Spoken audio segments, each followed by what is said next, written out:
This Margashirsha Mass is as glorious as many of the month, but this is more glorious because it is referred by Krishna himself in the Bhagavad Gita, and it is also enunciated by Sri Andal Nachiyar with her 30 pasurams, and she inculcated the Krishna Bhakti in almost all the villages in the Srivilliputtur. Sri Andal Nachiyar appeared in the place called Srivilliputtur, which is one of the 108 Divyadeshams, and she appeared in the 7th century. Her father, Sri Periyalvar, one among the 12 Alvars of the Sri Sampradaya, he was preparing flower garland to the temple every day. One day he found a baby girl, and in the gardens of the Tulsi, he picked up the girl, and he was upbringing with lots of pleasure and blissfulness. So as she grew, she started spreading the message of Krishna Bhakti among the villages, and she was in deep love with Lord Ranganatha. When father used to keep the flower garland ready for the temple, she used to check it up. One day father noticed and he was a little upset, and he made another garland, but the Lord did not accept it. He told very clearly the one which was worn by Andal Nachiyar is required. So that's why she has become called as Sudi Kodutha Chudar Kodi. So this way, even now, you can see it during the month of September, that is the Brahmotsava, which is happening in Tirumala, Tirupati.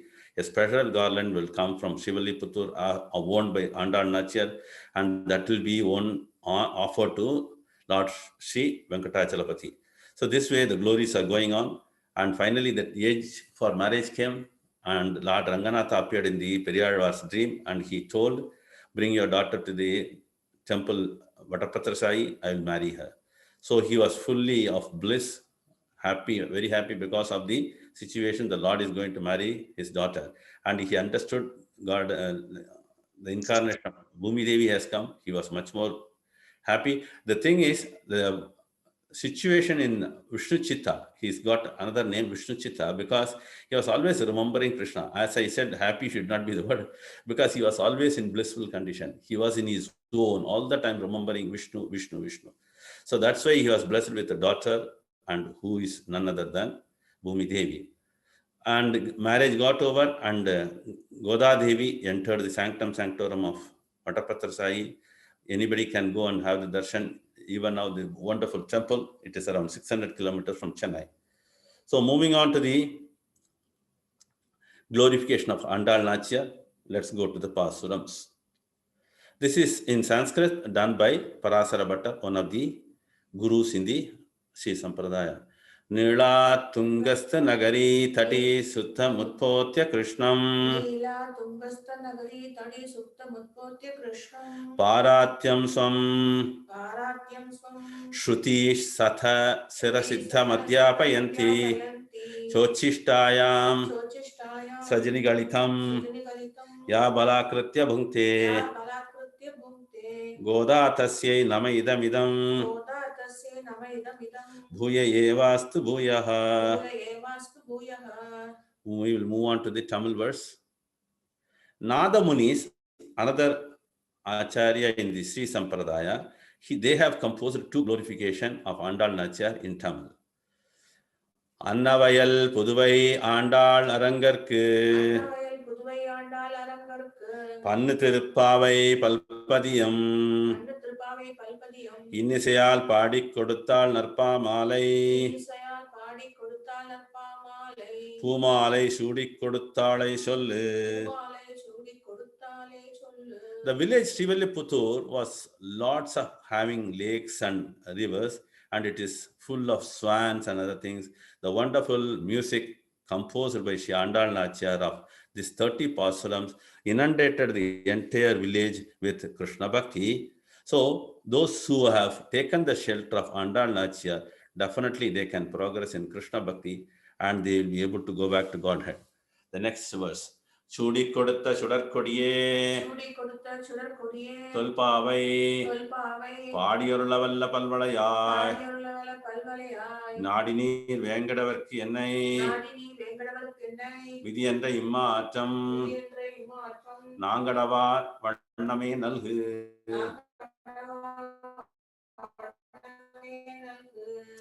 So here, after offering herself the flower, then she offers to the Lord. So that's why she's called as Chudarkodi. And she has given us the Tirupavai, the 30 verses, observed exclusively by young maidens, and others also can join. We'll all pray to see Manmada, that is the Cupid of the Cupids, Krishna, to enjoy with Lord Venkateshwara. Let's all abide by the same path. Okay, today's verse, or rather Pasaram, is number 8. கீழ்வானம் கீழ்வானம் வெள்ளென்று வெள்ளென்று எருமை எருமை சிறுவீடு சிறுவீடு மேய்வான் மேய்வான் பரந்தனகான் பரந்தனக்கான் மிக்குள்ள பிள்ளைகளும் போவான் போகின்றாரை போகாமல் காத்துன்னை கூவான் வந்து நின்றோம் கோது கலமுடைய பாவாய் எழுந்திராய் பாடி பறை கொண்டு தேவாதி தேவனை மாவாய் பிளந்தானை மல்லரை மாட்டிய தேவாதி தேவனை சென்று நாம் சேவித்தால் ஆ என்று ஆராய்ந்து அருளேரோர் எம்பாவாய். There are 3 phrases starting with Devadi Devani. Exclusively it is mentioned in the C Sampradaya, which will be explained in the respective languages. Hare Krishna. So I will quickly read that. Day is breaking on the east. The buffaloes are released for feed. They are freely making their way to the small meadows. The other girls are proceeding to the place of rituals, as their whole purpose lies in reaching there. I think I can stop here. You can split the room because it's getting late. It's a longer one. Hare Krishna Prasthaya Bhutali Srimati Jayapataka Swami Namni Namaste Sar Namacharya Kalapaya Nita Tani Gaur Katam Danagar Gram Tanamo Vishpadaya Krishna Prasthaya Bhutali Varikamata Mogam Karoti Vacharam Pangum Nangayati Rangat Krupatamaham Bande Shri Guru Dinataranam Paramananda Madhavam Shri Chaitanya Ishwaram. Hare Krishna Krishna Krishna Hare Hare Hare Rama Rama Rama Hare Hare. Andarki Hare Krishna. మనం ఇవాళ 8వ పాశ్రంలోకి వచ్చాము. రేవతి గోపి మాతాజీ మీరు చదువుతారా? Hare Krishna.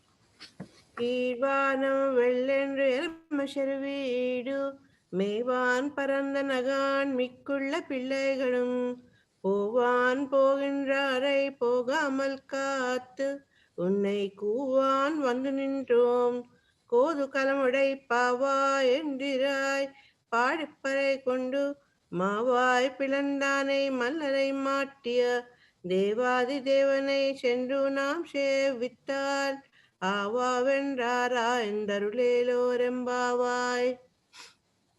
Thank you మాతాజీ. Hare Krishna. So మనం ఇప్పటి వరకు మొత్తం 7 పాసురాలు అయిపోయాయి. ఇవాళ 8వ పాసురంలోకి ఎంటర్ అవుతున్నాము. అందరూ ఒకసారి నాకు బ్లెస్సింగ్స్ ఇవ్వండి. నేను ఫస్ట్ టైము, ఇది నాకు అసలు పెద్దగా ఐడియా కూడా లేదు. తిరుప్పావైర్ ఏదైనా ఆల్రెడీ వ్యాసాస్త్రం మీద కూర్చున్నాను కాబట్టి గురు కృష్ణ స్మెర్సీ తోటి ఆండాళ్ళ దైవల్ల ఆవిడే చెప్పించాలి నా చేత, అంతకుమించి నా దగ్గర ఏమీ లేదు. హరే కృష్ణ. మీ అందరి బ్లెస్సింగ్స్ తోటి స్టార్ట్ చేస్తూ ఉన్నాను. సో ఇప్పటి వరకు మనకి 7 పాసురాలు అయ్యాయి. వాళ్ళ 8వ పాసురం మాతాజీ ఎంతో చక్కగా కూడా చదివారు. సో ఏంటంటే ఇక్కడ మనకి ఈ ఆండాళ్ళ తల్లి 5 వరకు మనకి తత్వాల్లాగా అలా చెప్తుంది. ఏం తినాలి, ఏం చేయకూడదు, ఎలా ఉండాలి వ్రతానికి, అవన్నీ చెప్తుంది. 6, 7 వచ్చేసి 6 నుంచి 15 వరకు గోపికల్ని లేపుతూ ఉంటుంది, 10 మంది గోపికల్ని. సో ఏం చెప్తూ ఉంటారంటే దానికి సంబంధించి ఏమంటారు అంటే ఆ 10 మంది 10 ఆళ్వార్తో సమానము అని కూడా చెప్తూ ఉంటారు అనమాట. అయితే వీళ్ళంతా చాలా యాక్చువల్గా ఈ 10 మంది గోపికలకు ఏంటంటే భగవంతుడి యొక్క అనుభవం చాలా ఉంటుంది వాళ్ళకి. సో అలా వాళ్ళు నిద్రపోతుంటారు. ఇవాళ లేపే గోపిక ముఖ్యంగా ఏం చెప్తూ ఉంటారంటే కుతూహలం కలది, కోదు కమలమడాయి అంటారనమాట. అంటే ఆమె చాలా కుతూహలం కలది. ఎలా అంటే కృష్ణుని నేను వెళ్ళి కలుసుకోవాలి, నేను చేసుకోవాలి. కానీ ఆమెకి ఏంటంటే భగవత్ యొక్క అనుగ్రహం వలన భగవంతుడిని ఎప్పుడు తలుచుకుంటూ ఉంటుంది కాబట్టి ఆమెకి ఆల్రెడీ భగవంతుడే నా దగ్గరికి వస్తాడు అనేది. అంటే మనం అది అహంకారం అని అనుకోకూడదు దాన్ని, ఎందుకంటే ఆమెకు అంత గట్టి విశ్వాసం కూడా. సో ఎప్పుడు అంత కుతూహలంగా భగవంతుడిని కలుసుకోవాలి అనే కుతూహలం ఉన్న ఆమె లేకుండా వెళ్తే ఎలా అనేసి ఆండాళ్ళ తల్లి వచ్చి లేపుతూ ఉంటుంది అనమాట. సో ఇక్కడ కీలవానం వెళ్ళండ్రు, యాక్చువల్గా 6, 7 చెప్పాలంటే వినండి వినండి, పక్షులు గలగల సౌండ్ చేస్తున్నాయి, నీకు శంఖం సౌండ్ వినపడలేదా అని రకరకాలుగా చెప్తూ ఉంటారు. అంటే అప్పుడప్పుడే తెల్లవారుతుంది అని చెప్తూ. ఇక్కడ కీలవానం వెళ్ళండ్రు అంటే ఆల్రెడీ సూర్యుడు పైకి ఉదయించి వస్తున్నాడు, తెల్లవారుతుందమ్మా తూర్పు వైపు, ఇంక లే అని చెప్తూ ఉందన్నమాట. సో అలా అయినప్పుడు ఎరుమ శిరువీడు, ఎరుమ అంటే మనకి గేదెలు, మనకి అందరికీ తెలుసు. సో ఆ గేదెలు శిరువీడు అంటే చిన్న టైం అనమాట. పెరువీడు అంటే పెద్దగా, అంటే మనం అడవులకి అది ఉదయం మనం పాలు పితుక్కున్న తర్వాత మనం బయటికి పంపిస్తూ ఉంటాం దూరంగా, అది శిరువీడు అంటే చిన్న టైం అనమాట. అదేంటంటే వెనకటి రోజుల్లో మన ఇల్లు పెద్దగా ఉండేవి, పక్కనే మనకి చిన్న పొలంలో మేత పెట్టుకునే వాళ్ళం. సో అది మంచు పడి ఉంటుంది, దాన్ని తినడానికి గేదెల్ని అక్కడికి తీసుకెళ్తారనమాట. అవి తినేసి వచ్చిన తర్వాత పాలు పితుక్కుంటాము, అయిపోయిన తర్వాత మళ్ళీ పెరువీడు అంటే పెద్దగా అడవులకి అది పంపిస్తాం. సో సాయంకాలం వస్తుంది. ఇక్కడ ఏంటంటే యాక్చువల్గా చాలా అంతరార్థం ఆవిడ చెప్పదలుచుకుంది మనకి. ఏంటి అంటే ఎరుమ అంటే అవి గేదెలు నల్లగా ఉంటాయి. అవి ఎలా ఉంటాయి, నల్లము అంటే చీకటి, లేతే తమోగుణము, అంధకారము అని కూడా మనం తీసుకోవచ్చు అన్నమాట. మనలో ఉన్న అంధకారాన్ని మనము పారద్రోలాలి అంటే మనకి ఇక్కడ కెలువానం ఏంటో, తూర్పు నుంచి మనకి సూర్యుడు ఉదయిస్తూ ఉన్నాడు. సో సూర్యుడు ఉదయిస్తూ ఉంటే ఎప్పుడైతే మనలో ఈ సత్వగుణం అనుకోవచ్చు మనము, లేకపోతే మనకి గురువుల యొక్క జ్ఞానం అనుకోవచ్చు, ఇదంతా కూడా మనలో ఎప్పుడు వస్తూ ఉంటుందో ఆటోమేటిక్గా మనలో ఉన్న తమో గుణం అది వెళ్ళిపోతూ ఉంటుంది. ఇప్పుడు చూడండి, ఉదయాన్నే కూర్చున్నాం, మనం అందరమే చక్కగా వింటూ ఉన్నాం. ఇప్పుడు మనం అంతా సత్వగుణంలో ఉంటాం, అబ్బా భలే ఉంది, ఇలాగే ఉండాలి, మనం ఇలాగే ఉండాలి అనుకుంటాం. కానీ ఏమవుతుంది, కొంతసేపు అయిన తర్వాత మళ్ళీ వంట అన్నీ అయిపోయి మళ్ళీ మనం మాయలో పడిపోతూ ఉంటాం అన్నమాట. సో ఎలా అంటే ఇప్పుడు ఇది వెళ్తుంది, మళ్ళీ మనం వచ్చి పాలు పితుక్కుంటాము, మళ్ళీ వెళ్తుంది, మళ్ళీ వస్తుంది. సేమ్ అట్లాగే మనలో కూడా ఈ అజ్ఞానం అనేది వెళ్తూ ఉంటుంది, వస్తూ ఉంటుంది. అందుకని నిరంతరము మనము ఈ జ్ఞానాన్ని, అంటే గురువుల ద్వారా కానీ ఎవరొకరి ద్వారా మనం సత్యసంగంలో ఉండి కానీ మనం జ్ఞానాన్ని తెలుసుకుంటూ ఉండాలన్నమాట. సో దానిలో ఉన్న అంతరార్థం అది. ఇంకో మీనింగ్ ఏం చెప్తారు అంటే ఇంకా తెల్లవారిందమ్మా, ఇందాకంతా సౌండ్లు అవే చెప్తున్నాయి, ఇప్పుడు ఆల్రెడీ గేదెలు కూడా సిరువీడికి వెళ్తున్నాయి, అంటే చిన్న చిన్న పక్కగా. యాక్చువల్గా ఏం చెప్తారంటే ఆ మంచుతో ఉన్న గడ్డిని తిన్నందువలన పాలు కూడా సమృద్ధిగా ఇస్తుంది, అందుకని ఫస్ట్ అవి తినిపించి పాలు తీస్తారు అని చెప్తారు అనమాట. సో అదైపోయిన తర్వాత మేవాన్ పరంగన్ కాలమిక్కుల్ పెళ్ళైగలం. మేవాన్ అంటే అదే చిన్నది, గడ్డి తినడానికి తీసుకెళ్తే పరంగన్ కాన్ అనేసి. తర్వాత మిక్కుల్ పెళ్ళైగలం అంటే మిగతా వాళ్ళంతా కూడా, అందరూ మిగిలిన పిల్లలంతా కూడా వెళ్తూ ఉన్నారమ్మా, పోవాన్ రై అంటే వాళ్ళు వెళ్ళిపోతూ ఉన్నారు అని చెప్తూ ఉందన్నమాట. సో ఇక్కడ మనం ఇంకోటి ఏం చేసుకోవచ్చు అంటే, యాక్చువల్గా ఈ ఎవరైతే ఆండాళ్ళ తల్లి యొక్క మనకి ఎవరైనా సరే గుడిలో పూజారులు అందరూ ఏం చేస్తారు, ఉదయాన్నే భగవంతుడిని లేపాలి అనుకుంటారు. కానీ ఇక్కడ ఆండాళ్ళ తల్లి మనకేం చెప్తుంది అంటే, అలా కాదు, భగవంతుడి కన్నా కూడా భక్తుడి సేవ ఇంకా ఇంపార్టెంట్, మనకి భాగవత సేవ ఇంకా ఇంపార్టెంట్ అని చెప్తూ ఉందన్నమాట. సో అందుకని ఆమె అందరూ వెళ్తూ ఉన్నారు, అయినా సరే అయ్యో ఈ కుతూహలం గల అమ్మాయి ఇంకా రాలేదే అని చెప్పి నేను వెనక్కొచ్చాము, నీ గడప దగ్గరే ఉన్నామమ్మా అని చెప్తూ ఉందన్నమాట. సో దీని నుంచి మనం తెలుసుకోవాలన్న అంతరార్థం ఏంటి అంటే, మనము ఎప్పుడైనా ఒక ఆధ్యాత్మికంగా ఏదైనా ఒక పని చేయడానికి వెళ్తూ ఉన్నప్పుడు అందరినీ కలిసికట్టుగా వెళ్ళాలి. అంతేగాని అమ్మో నాకెందుకు వచ్చిందిలే వీళ్ళందరితోటి, నేను వెళ్తాను, నా పని నేను చేసుకొని నేను వచ్చేస్తాను, అట్లా కాదు. మనం అందరినీ కలిసికట్టుగా మనతో పాటు, అంతే కదా, మన దామోదర మంత్ ఉంది, ఆరతులు ఎలాగా అందరిళ్ళకి వెళ్ళి ఇలా చేసుకుంటాం, ఎందుకంటే మనం అందరమే కలిసికట్టుగా చేసుకుంటూ ఉంటే బాగుంటుంది అనేసి అలాగనమాట. సో అక్కడ ఏంటంటే ఆమె ఇంకా చెప్తుంది, ఒకవేళ నువ్వు అక్కడితోటి ఆగిపోతావేమో, అలాగూ మీరు అందరూ వెళ్ళిపోతున్నారు కదా, ఇంకా నేనెందుకులే వెళ్ళిపోండి అంటావేమో అని. లేదు నేను అలా ఏం చేయలేదు, పొగమాలు కాస్తున్నాయి, అందరినీ ఆగిపోండి అని చెప్పాను. వెళ్ళొద్దు మీరు ఇంకా అక్కడికి, ఆగిపోండి. కువాన్ వంగు నిన్ను పిలవడానికని నీ దగ్గరికి వచ్చామమ్మా అని చెప్పి, కోదు కమలమడాయి పావాయి అంటే ఆ కుతూహలం గల అమ్మాయి రామ్మా లేచిరా అని చెప్పి చెప్తూ ఉందన్నమాట. సో ఇక్కడ దీని నుంచి మనం అర్థం చేసుకోవాల్సింది, మనం ఏదైనా చేసేటప్పుడు కలిసికట్టుగా వెళ్ళి మనం చేసుకుంటే, ఎందుకంటే మనం ఎందుకే హరినామ సంకీర్తన కూడా ఎప్పుడు సింగిల్గా చేసుకునే కన్నా మనం కీర్తన అందరం కలిపి చేసుకుంటే ఎక్కువ ఫలితం ఉంటుంది అని కూడా అనుకుంటూ ఉంటాం. సేమ్ అలాగా ఇవన్నీ కూడా మనం అర్థం చేసుకోవచ్చు అనమాట. నెక్స్ట్ ఏళ్ళు నింగరాయ్ మల్లైర్ మాటియా అంటే ఆ తర్వాత అనుకోవచ్చు ఏమంటే, ఓకే ఇప్పుడు నన్ను లేవమన్నావు, లేచి నేను ఏం చెయ్యాలి అని అడుగుతుందేమో అనేసి ముందే మా ఆన్సర్ చెప్తుంది అనమాట. ఏం చెబుతుంది, మనం సరే అక్కడ వర్డ్ లేనట్టుంది. పాడిపరైకొండు అంటే మనము పాడి ఎవరిది ఏం పాడాలి, ఎవరిది పాడాలి అనుకుంటున్నాం, దేవాన్ దేవై భగవంతుడు దేవాది దేవుడు అనేసి ఆ దేవుడి యొక్క పాటలు పాడాలి. పరైండ్ అంటే ఒక వాయిద్యం తప్పిడిలాగా ఉంటుంది కదా, ఆ తప్పిడిని తీసుకొని భగవంతుడి దగ్గరికి వెళ్ళి ఆయన గుణగణాలను మనము వర్ణిద్దాము అని చెప్పి చెప్తూ ఉందన్నమాట. సో ఇక్కడ అందరూ కలిసికట్టుగా ఎలా వెళ్ళి, సో దేవాది దేవుడు ఎలాంటి అతను ఇంకా అనేసి ఆయన గుణగణాలను ఎలా చెప్తుంది అంటే, ఇది కొంచెం కొన్ని మిస్టేక్స్ ఉన్నట్టు ఒక లైన్ మిస్ అయింది. అవును మాతాజీ, అది మావాయి పిల్లందాయ్ మల్లారే మాటియా అంటే మావాయి పల్లారే అంటే యాక్చువల్గా ధర్మరాజ్ ప్రభు ఇక్కడ నాకు ఒక చిన్న డౌట్ ఉంది, మీరు క్లారిఫై చేయాలి. అంటే పరమేశ్వర ప్రభు ఏం చెప్పారు అంటే, ఇక్కడ మావాయి పిల్లందా అంటే యాక్చువల్గా నోటిని చీల్చిన అనేసి, యాక్చువల్గా నోటిని రెండుగా చీల్చింది అంటే బకాసురు స్టోరీ వస్తుంది. నార్మల్గా నోటిని చీల్చిన అంటే కేశి అని వస్తుంది. యాక్చువల్గా ఇక్కడ మీనింగ్లో వచ్చేసి కేశి అనే రాక్షసుడిని చీల్చి చంపిన వాణ్ణి. కేశి అంటే మనలో ఉన్న అహంకారం లాంటిది అనమాట. సో మనలో ఉన్న అహంకారాన్ని ఎప్పుడైతే చీల్చి మనలో చెండాడుతా అంటే, మనం ఎప్పుడైతే భగవంతుడి సేవ అది చేస్తూ ఉంటే మనలో ఉన్న అహంకారం, మెయిన్ మనకి ప్రాబ్లం మనలో నేను నాకు మమకారం, అహంకారం మమకారం ఈ రెండు, అందుకే దాన్ని రెండుగా చీల్చి అని చెప్పింది. ఎందుకు అంటే మనలో ఉన్న మమకారం అహంకారాన్ని మనం పోగొట్టుకోవచ్చు భగవంతుడి సేవ చేసుకుంటే అని చెప్పి. రెండోది వచ్చి మలైర్ మాటియా అంటే అతను మల్ల యుద్ధంలో 2 రాక్షసుల్ని చంపారు.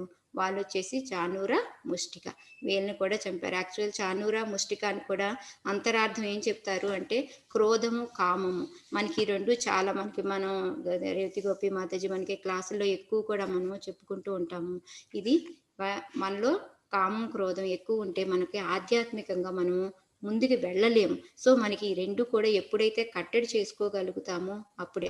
అది ఎలా కట్టడి చేసుకోగలము అంటే భగవంతుడిని లోపల పెట్టుకొని ఆయన యొక్క సేవ చేసుకుంటూ ఉంటే, ఆ భగవంతుడు భక్తులు యొక్క మనకి ఇంతకుముందంతా మనం చెప్పింది, భగవంతుడు భక్తులు అందరం కలిసి కట్టిగా సేవ చేసుకుంటూ వెళ్తే అప్పుడు మనకి ఇవన్నీ అవుతాయి. సో అక్కడి నుంచి ఏం చెప్తుందామో, దేవాన్ దేవై యచ్చునాం సేవిత్తల్ అంటే వెళ్ళి ఆయన యొక్క సేవ చేసుకుందామమ్మా. ఆ తర్వాత ఆవెండ్రాయ్ అంటే అలా సేవ చేసుకున్న తర్వాత భగవంతుడు వచ్చేసి అడుగుతాడనమాట, ఏంటి ఎందుకు, అయ్యో ఎందుకు వచ్చారు మీరు, ఏం కావాలి అని ఆయన అడిగి అయ్యో మీరే వచ్చారా అని కూడా బాధపడతాడంట. ఎందుకు అంటే నేను కదా వచ్చి మీ కోరికలు తీర్చాలి. ఎందుకంటే మనకి ఎప్పుడు కూడా ప్రభుపాదులు వారు కూడా ఎక్కువగా చెప్తూ ఉంటారు, మనం వెళ్ళి భగవంతుడి దర్శనం చేసుకునే కన్నా భగవంతుడు మనల్ని వచ్చి చూసేలాగా మనం నడుచుకొని మనం ఇలాంటి భక్తిలో మనం ముందుకు వెళ్తూ ఉంటే ఆటోమేటిక్గా భగవంతుడే మన దగ్గరికి వచ్చి మనకి చూసుకుంటూ ఉంటాడు అని చెప్పేసి. దానికి ఎగ్జాంపుల్ మనకి ఎన్నో స్టోరీస్ ఉన్నాయి. మనకి అంబరీష్ మహారాజ్ స్టోరీ ఉంది. నారదముని ఒక్క వాడు చెప్పినందుకు ఆయన కట్టివేయబడి మనకి దామోదర్ లీలా స్టోరీ ఉంది. సో అలా ఎన్నో రకంగా ఆయన భక్తవత్సల మనకి తెలిసిందే. ఎప్పుడు మనం భక్తులుగా ప్యూర్ డివోటీస్గా ఉంటే, మనం శుద్ధ భక్తులుగా మనం ఎప్పుడైతే మారి మనం సేవ చేసుకుంటూ ఉంటాము భగవంతుడిది, అప్పుడు ఆటోమేటిక్గా ఆయనే అయ్యో నా గురించి ఇంత చేస్తున్నారు అనేసి ఆయనే మన దగ్గరికి వచ్చి మనకి ఏం కావాలో ఏమి అన్ని సమకూరుస్తూ ఉంటాడనమాట. అలా వెళ్ళి మనం ఈ వ్రతం చేసుకుందాము రామ్మా అని చెప్పేసి చక్కగా ఆమె పిలుచుకొని తీసుకెళ్తుంది అనమాట. సో మనం దీని నుంచి మనం నేర్చుకోవాల్సింది ఏంటి అంటే, మెయిన్ భగవంతుడు దేవాతి దేవుడు, ఆయన్ని కనుక మనం మనసులో పెట్టుకుంటే మన లోపల అహంకారం మమకారం కామం క్రోధం ఇవన్నీ కూడా వెళ్తూ ఉంటాయి. సో బకాసురది కూడా స్టోరీ ఇది నెక్స్ట్ భాగవతం శ్లోకాస్లో మనం బకాసురది చర్చించుకుందాం. హరే కృష్ణ ప్రభు. ఏమన్నా మిస్టేక్స్ ఉంటే మీరు సరిచేయండి ప్రభు. నాకు ఎంత తెలిసిందో అంతవరకు చెప్పగలిగాను. ఇది next page. Hare Krishna Mataji, page down press చేయండి. రావట్లేదు ప్రభు. ఓపెన్ విత్ దేంతో అన్న చేయాలా ప్రభు? లేదు మాతాజీ, ఏరోకి అన్న ప్రెస్ చేయండి, అప్ డౌన్ ఏరోకి. హరే కృష్ణ. తమాపతంతం సనిగ్రహతుందయో దోభ్యం సారీ మాతాజీ ఒక నిమిషం.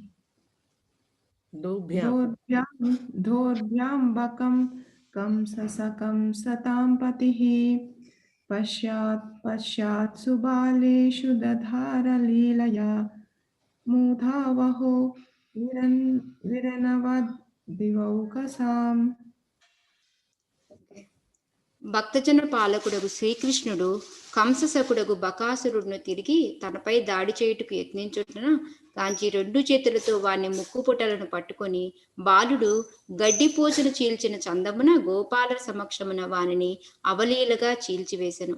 ఆ విధముగా ఆ దానవును నిర్జించి శ్రీకృష్ణుడు స్వర్గలోక వాసులకు అమితానందము కలిగించాను.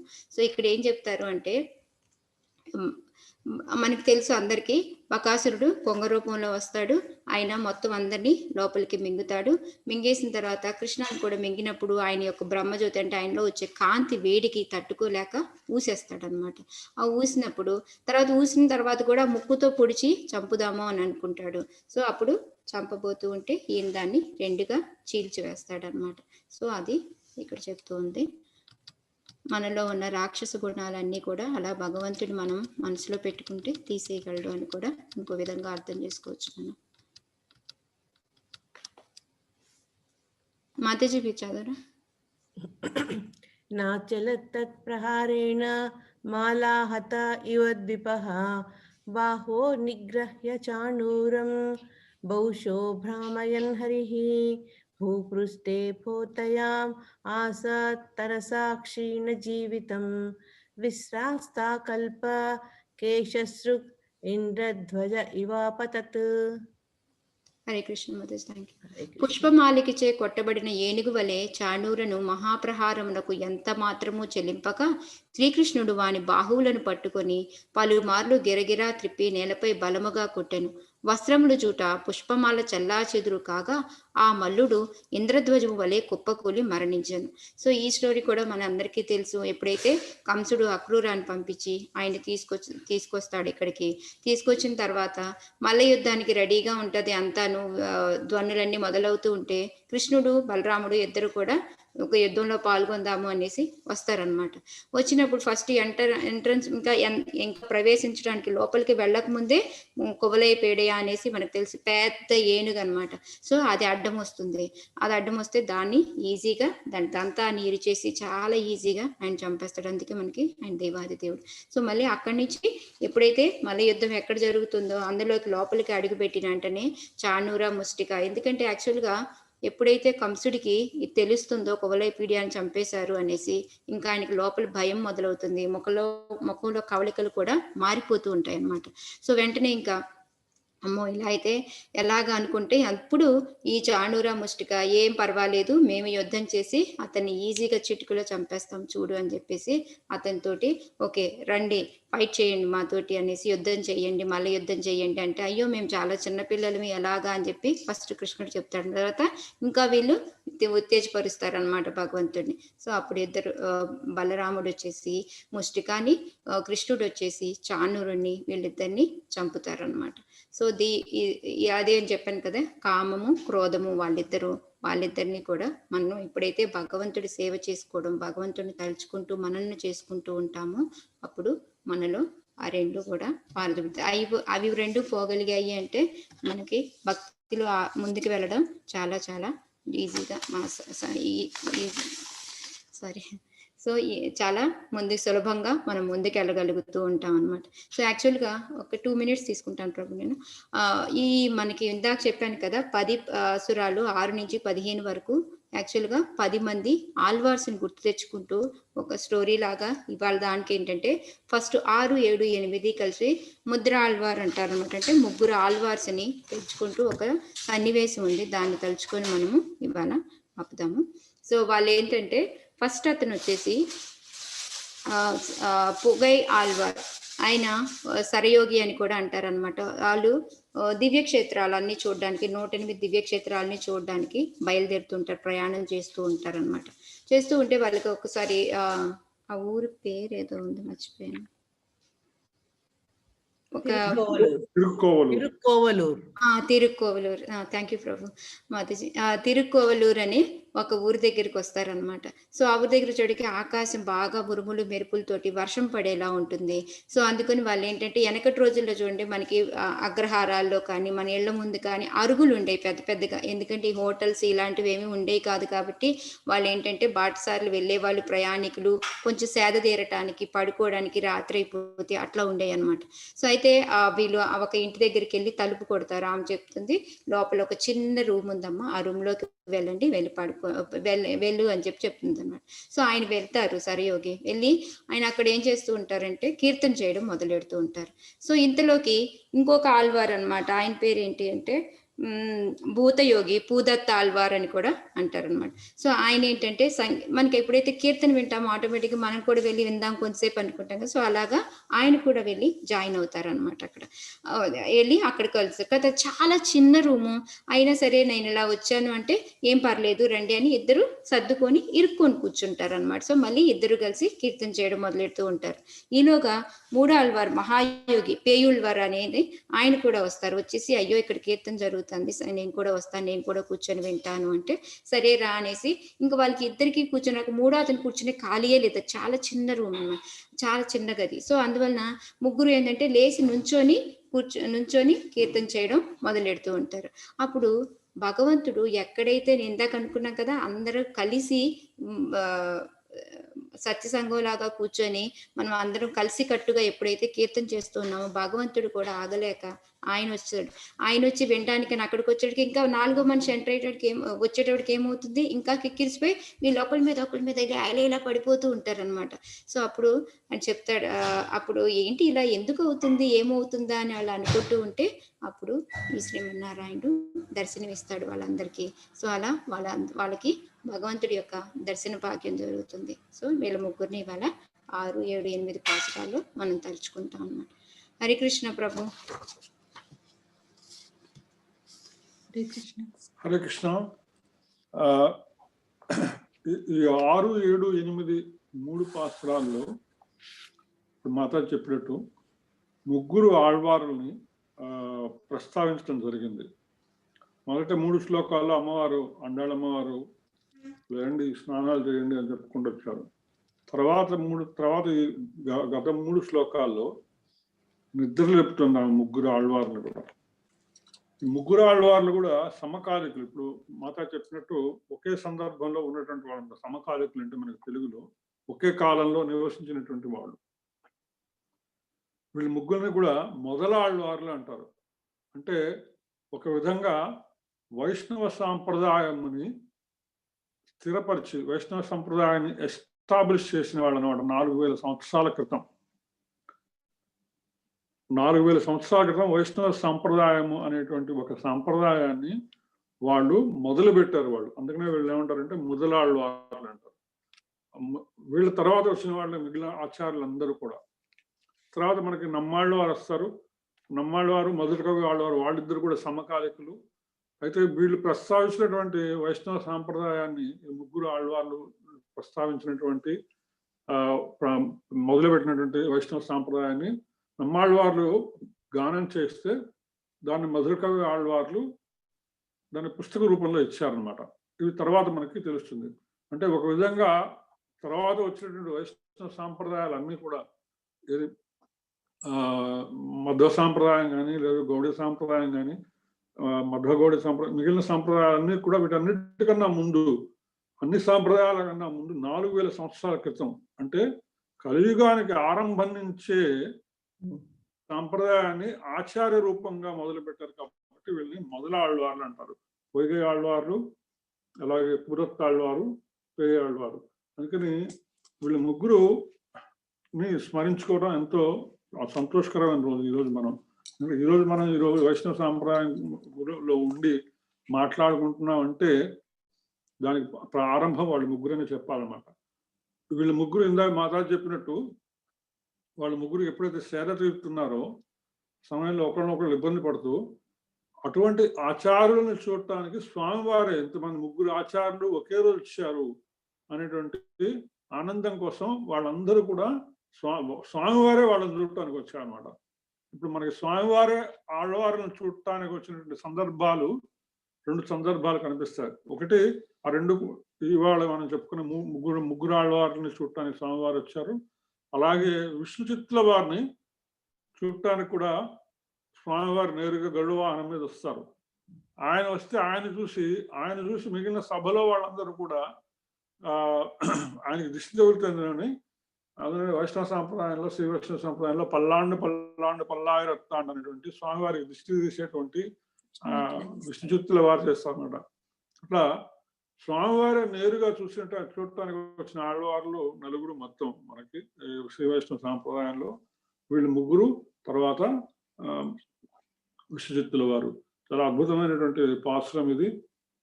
వీళ్ళు ముగ్గురు కూడా స్వామివారి మీద పాసురాలు రాసి చివరికి ముగ్గురు రాసినటువంటి తిరువందాండు అంటారు అనమాట. ఆ తిరువందాండులో వాళ్ళు ముగ్గురు పాసురాలు రాసి వాళ్ళు చెప్పినటువంటి దాని యొక్క అంతర్లీనంగా దాని యొక్క సమగ్ర సారాంశం ఏంటంటే, నా దైవం కేశవత్ పరం, అంటే వేరే దైవమే లేదు, కేశవుడిని మించిన దైవం వేరే లేదు అనేటువంటి విషయాన్ని తిరువందాండులో వీళ్ళు ముగ్గురు ప్రస్తావన చేస్తారన్నమాట. దాని సారం అనమాట. ఆ విధంగా మనం ఒక విధంగా అదృష్టవంతులైన ఈరోజు చాలా శుభకరమైన రోజు. అటువంటి వైష్ణవ సాంప్రదాయ ఆరంభకులైనటువంటి ముగ్గురు ఆళ్వార్లను తలుచుకునేటువంటి అదృష్టం మనకు కలిగింది. తర్వాత భాగవతంలో చెప్పినటువంటి 3 విషయాలని కూడా మనం ఇవాళ చెప్పుకున్నాం. పోతన గారి భాగవతంలో గ్రక్కి మహోఘోషముతో జక్కందను బొడవరాగ జంచుల్ రెండున్ సృక్కంగ బట్టి తృణమక్రియ గృక్కన హరి చీరే బకునిన్ గలహోత్సపునిన్. బకుని యొక్క ఆయన ఏం చేశాడంటే 2 ముక్కులు పట్టుకొని చాలా సులభంగా అంత పెద్దటువంటి కొంగ 2 ముక్కుల్ని ఎట్లా అంటే ఒక తృణం అంటే గడ్డిపోసలాగా చీల్చేశాడు స్వామివారు. గడ్డిపరకని చీల్చినట్లు చీల్చేశాడని ఇందులో ఆవిష్కారం చేస్తాం. తర్వాత కొంచెం మాట్లాడి హరికిని లోబడి బెగడక హరియురము మహోగ్రముస్తనహిందుడు బొడవన్ హరి కుసుమ మాలిక హతకరి భంగి పరాక్రమించే గలహోత్తత్తుడై. చాణుడు ఏం చేశాడు, ఆయన బలంగా కొట్టాడు. ఆకారంలో చూస్తే చాణురుడు స్వామివారు, ఈయన పిల్లవాడిని మించి ఎంతో పెద్ద ఆకారంలో ఉన్నాడు. అప్పుడు ఆయన చాణురుడు ముష్టిఘాతంతో స్వామివారి మీద కొడితే ఎట్లా ఉంది అంటే, ఇందులో శ్రీమద్ భాగంలో ఈయన కూడా వ్యాస భగవానులు కూడా ప్రస్తావించారు అదే విషయాన్ని. పూదండతో కొడితే ఏనుగుకి ఎట్లుంటుంది, అంత పెద్ద ఏనుగు పూలదండ తీసుకుని కొడితే ఎట్లుంటుంది, దాని సుఖంగానే ఉంటుంది, లేదు తెలియని కూడా తెలియదు. యాక్చువల్గా ఏనుగుని కదిలించాలంటే అంకుశం కావాల్సిందే, దానికి స్పర్శ తెలియాలంటే. అటువంటిది అంత విపరీతమైనటువంటి శరీరంగా చాణూరుడు, ఆయన మహోగ్రమైనటువంటి చాణూరుడు ఆయన కొడితే స్వామివారికి అది పూలదండతో ఏనుగుని కొట్టినట్టుందట. సౌరి నిరింజొచ్చి కరముల్ గ్రూర గతిం బట్టి త్రిప్పి కుంభుని వైచెన్ సూరుంగల గభీరున్ వీరుం జానూరు ఘోర వితతాకారున్. గంభీరమైనటువంటి విపరీతమైనటువంటి శరీరం కలిగినటువంటి అటువంటి చాణూరుని స్వామివారు అవలీలగా చేత్తో ఒక్కసారి గాల్లో పైకెత్తి గిర్ర గిర్ర గిర్ర తిప్పి నేలకేసి కొట్టాడు. చూడటానికి ఏమన్నా అది మనకి ఇప్పుడు కార్టూన్ ఫిల్మ్ లాగా అనిపించవచ్చు, కానీ అది వాస్తవం. ఎందుకంటే భగవానుడు తన లీలను చూపించడం కోసమే ఈ భూమి మీద అవతరించాడు అనమాట.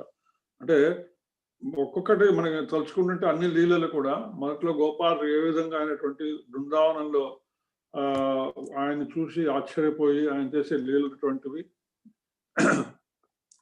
ఉన్నారో, అలాగే ఇక్కడ మధురకు వచ్చిన తర్వాత కూడా మధురలో కూడా స్వామివారు తన లీలా ప్రదర్శనని కొనసాగించారు.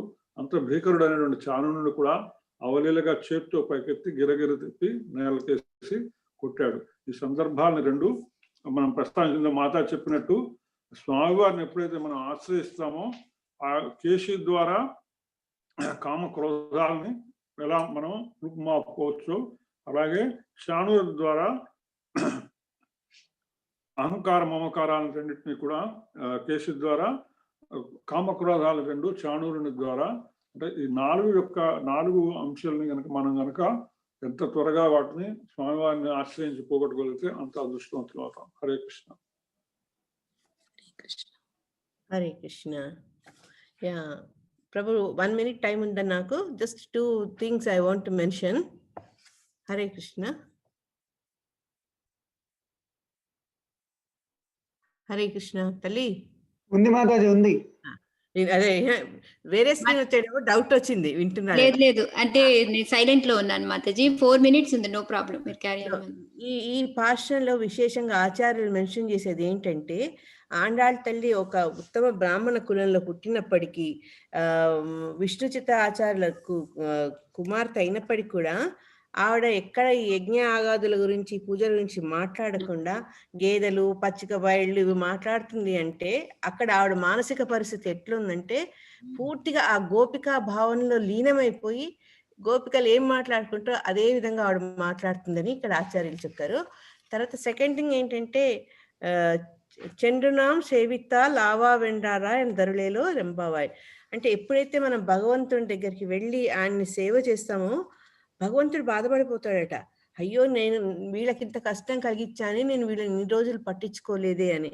దానికి ఉదాహరణ ఏం చెప్తారంటే రామాయణంలో ఎప్పుడైతే రాముల వారు దండకారణ్యంకి వెళ్తారో మునులందరూ ఆయన చూడాలన్న ఆత్రతో వచ్చేస్తారనమాట. వచ్చినప్పుడు రామచంద్రుల వారు చాలా ఇబ్బందిగా ఫీల్ అయ్యారట. అయ్యో, నేను వచ్చి మిమ్మల్ని దర్శించుకోవాలి, మీరంతా వచ్చి నన్ను చూసే పరిస్థితి కల్పించానని. అదే రకంగా ఎప్పుడైతే గుహుడు రామచంద్ర వారు దండకారణ్యానికి వెళ్తున్నారని తెలిసి అతను చాలా ముందు వచ్చేస్తారనమాట. ఎందుకంటే రామచంద్ర గుణగణాలు అందరికీ చాలా విఖ్యాతమైంది. ఆయన ఆరాటం పట్టలేక ఆయన స్థలం వదిలి చాలా ముందుకు వెళ్ళిపోయారనమాట. వెళ్ళిపోయినప్పుడు రామచంద్ర వారు కూడా అదే అన్నారనమాట, ఎంత గొప్ప ప్రేమయ్యా నీది, నా కోసం నీ స్థలాన్ని వదిలిపెట్టి నన్ను ఆదరించేందుకు ఇంత దూరం వచ్చావని ఇంకేమి ఇవ్వగలను అతను ఆలింగనం చేసుకుంటాడనమాట. తర్వాత భరతుని పట్టాభిషేకం అప్పుడు కూడా అనుకుంటాడట, అరే నేను చూడలేకపోయినా అంటే వాళ్ళు నామమాత్రంగా అతను పట్టాభిషేకం చేసి రాజుగా పెడతారు కదా, అప్పుడు అనుకుంటాడు అనమాట, అరే నేను ఎంత దురదృష్టవంతుడిని, నేను భరతుడు నన్ను రాజుగా ఉండమంటే నేను ఉండలేకపోయినా, తర్వాత అతను ఆజ్ఞను శిరసావించలేదు, నేను మళ్ళీ అతను నా రాజ్యం నన్ను తీసుకోమంటే తీసుకోలేదు అని బాధపడ్డాడు. అంటే ఇది భగవంతుని యొక్క భక్తపరాయణత్వానికి పచ్చితునక అనమాట.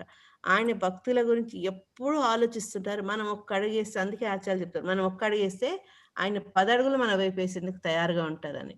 కానీ దురదృష్టవశాత్తు మనలో ఉన్న ఈ అన్ని, ఈరోజు రసరాణి మాతాది ధర్మరాజు గారు చెప్పినట్టు ఇవన్నీ కదా, కామ క్రోధ మోహ లోభ, ఇవన్నీ ఏంటంటే మనం ఒక్క అడుగేస్తే 10 అడుగులు అవి వెనక్కి లాగుతాయి అనమాట. కేవలం ఆచార్య కృప వల్ల, సత్సాంగత్యం వల్ల ఆ వెనుకకు వచ్చిన అడుగుని మనం ముందుకు జరుపుకోవచ్చు. హరే కృష్ణ. హరే కృష్ణ. Thank you Mataji.